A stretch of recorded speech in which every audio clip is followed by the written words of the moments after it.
Hello welcome back students, आपका स्वागत है मेरा यूट्यूब चैनल पे। क्लास 8 के विद्यार्थियों के लिए मैं क्वेश्चन आंसर करने जा रहा हूँ। The Shri Krishna eating house का जो चैप्टर मैंने बताया पढ़ाया उसका क्वेश्चन आंसर मैं आज करूँगा। ठीक है, तो कॉम्प्रिहेंशन चेक 1 से हम लोग स्टार्ट करते हैं बिना समय गवाए। कॉम्प्रिहेंशन चेक 1 कॉम्प्रिहेंशन चेक 1 में जो क्वेश्चन हैं उसके आंसर हम लोग देंगे। In which restaurant did Hari start working, यानी कौन से रेस्टोरेंट में हरी ने काम करना शुरू किया था। Hari started working in the Shri Krishna eating house restaurant, यानी हरी ने श्री कृष्णा ईटिंग हाउस, ये रेस्टोरेंट का नाम है, उस पर काम करना शुरू किया था। Number 2 question, how was the Shri Krishna eating house different from restaurant in Thul. Thul Hari के गांव का नाम है। वहाँ कहता है कि श्री कृष्णा ईटिंग हाउस जो है वो थूल में जो रेस्टोरेंट है उससे कितना अलग है। ठीक है, थूल हरी का गांव का नाम है जहाँ से वो आया हुआ था। The Shri Krishna eating house had no colour pictures on the wall. Shri Krishna eating house में दीवार पे कोई कलर पिक्चर नहीं है, जो सटा हुआ रहता है वो सब नहीं है।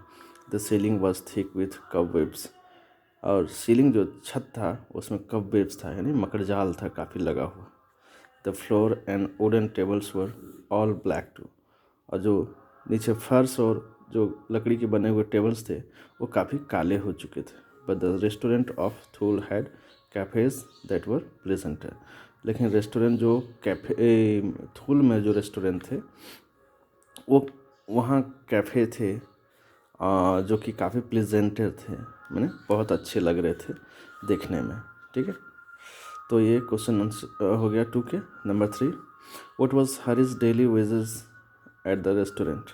हरी had meals and 1 rupee a day for his work. खाने के लिए उसको 1 रुपये पर डे के हिसाब से दिया जाता था। चलिए, कॉम्प्रिहेंशन चेक 1 हमने कर लिया। अब कॉम्प्रिहेंशन चेक 2 हम लोग देखेंगे। This is comprehension check 2 here. इसके क्वेश्चंस को हम लोग देखेंगे। Why did Hari like to talk to the old man in the watch shop.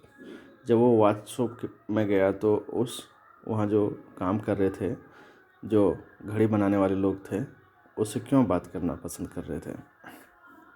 Hari thought that he was an impressive man whom he could trust and who would understand him and try to help him. Hari को लगा कि वह आदमी काफ़ी impressive है, और थे भी, मैंने कहानी में बताया। Who could help home he could trust, जिस पे कि हरी जो है वो विश्वास कर सकता था। And who would understand him, और वह आदमी हरी को अच्छी तरह से समझ सकते थे। And try to help him, और इसकी मदद कर सकते थे, और किया भी था अंत में। What was the name of the watch shop. Simple है, वहाँ साइन बोर्ड में लिखा हुआ था ding dong watch centre. Ding dong watch centre ding dong watch works. Ding dong watch works was the name of the watch shop. Ding dong watch works. Okay, number 3, how did the 2 orphans start working at jaguar shop. जो हरी के अलावा 2 और लड़के थे, उसने हरी जगू की दुकान में काम करना कैसे प्रारंभ किया। जो अनाथ बच्चे 2 काम कर रहे थे, उसने कैसे काम करना शुरू किया। They lost their parents in a railway accident. वो दोनों बच्चे अपने पेरेंट्स को खो चुके थे रेलवे एक्सीडेंट में। कहानी में मैंने आपको बताया था कि जब वो क्रॉसिंग पार कर रहे थे, पानी लाने के लिए जा रहे थे, तो रेलवे एक्सीडेंट में वो दोनों डेथ हो गई थी उनकी। They were living in a railway platform. वो दोनों वो सब रेलवे प्लेटफॉर्म में रह रहे थे। जगू फाउंड द 2 बॉयज़, और जगू को ये दोनों बच्चे मिले। And he brought to the restaurant, और फिर जगू ने उन दोनों बच्चे को रेस्टोरेंट ले आए, काम दिए उन सबको। ओके, अब क्वेश्चन आंसर देखते हैं। Describe the condition of Shri Krishna eating house.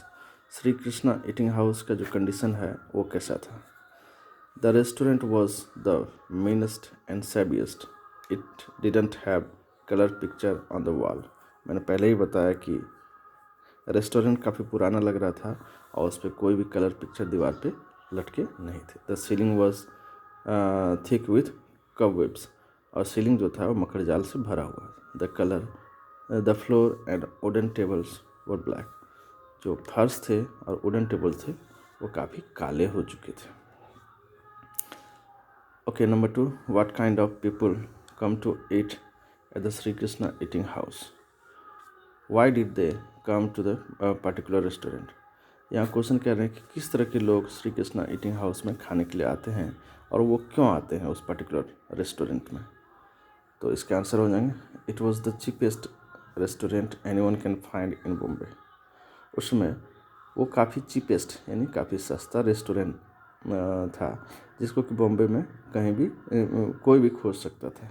Even a beggar could afford to buy him a meal here. एक गरीब जो है, भिखारी जो है, वो भी अपना खाना यहाँ खा सकते थे, यानी कीमत उसकी खाने की कम थी। And the usual customers were beggars and Coolidge who had stop in between carrying there load.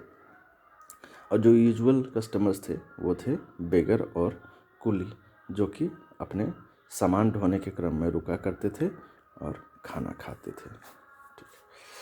Number 3, what kind of work did Hari do at the restaurant. Hari restaurant में किस तरह के काम करते थे। Hari was given task of carrying meal out to the customer sitting at the long table.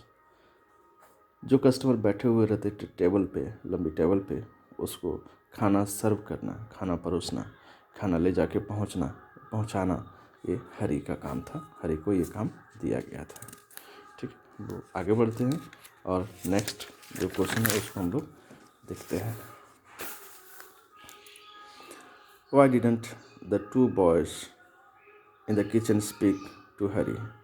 वो दोनों लड़के हरी से किचन में क्यों नहीं बात करते थे। They had a lot of work, so they had no time to speak. सबसे पहली बात तो उनके बहुत ज़्यादा काम थे और काम के क्रम में उन लोगों के पास कोई समय नहीं था, बात करने का समय नहीं बचता था। एक और पॉइंट्स इसमें था कि वो दोनों लड़के तमिल में बात करते थे, इसलिए हरी को वो बातें समझ नहीं आती थी। Number 5, why did Hari like talking to the old man in the workshop. Hari, इसका जवाब पहले भी दे चुका मैंने। हरी जो है वर्कशॉप पे जो काम कर रहा था लोग आदमी, ओल्ड मैन, उसे क्यों बात करना पसंद करते हैं। Hari found that man an impressive man whom he could trust and who could help him. Hari को लगा कि वो आदमी काफ़ी इम्प्रेसिव हैं जिस पे वो विश्वास कर सकते हैं, यानी हरी विश्वास कर सकते हैं और वह आदमी हरी की मदद कर सकता है, इसलिए हरी को अच्छा लग रहा था, बात करना पसंद आ रही थी। What was Hari's mixed feeling when he posted the postcard? जब पोस्ट कार्ड पे उन्होंने पोस्ट कार्ड को पोस्ट करने जा रहा था, हरी पोस्ट करने जा रहा था, तो उसकी मिक्स फीलिंग क्या थी, यानी मिला जुला जो उसकी फीलिंग थी वो क्या था। Hari had mix feeling when he posted the post card. हाँ, उसको तो मिक्स फीलिंग ज़रूर थी जब वो पोस्ट कार्ड पोस्ट करने जा रहा था। He working with the two boys, दो लड़कों के साथ वो काम कर रहा था। एंड स्टेइंग इन बॉम्बे, और बॉम्बे में रुक गया, ये उसकी फीलिंग थी। और साथ ही साथ वो अपनी माँ से चिट्ठी में कहता है कि माँ, मुझे नौकरी मिल गई है और मैं बराबर पैसे भेजता रहूँगा, ठीक है, और गुजर बसर करने के लिए पैसे वो भेजता रहेगा। तो बच्चों, ये क्वेश्चन आंसर हो गए। आप सारे क्वेश्चन आंसर को कर लो, आपको एग्जाम्स में कोई दिक्कत परेशानी नहीं होगी। Thanks for watching.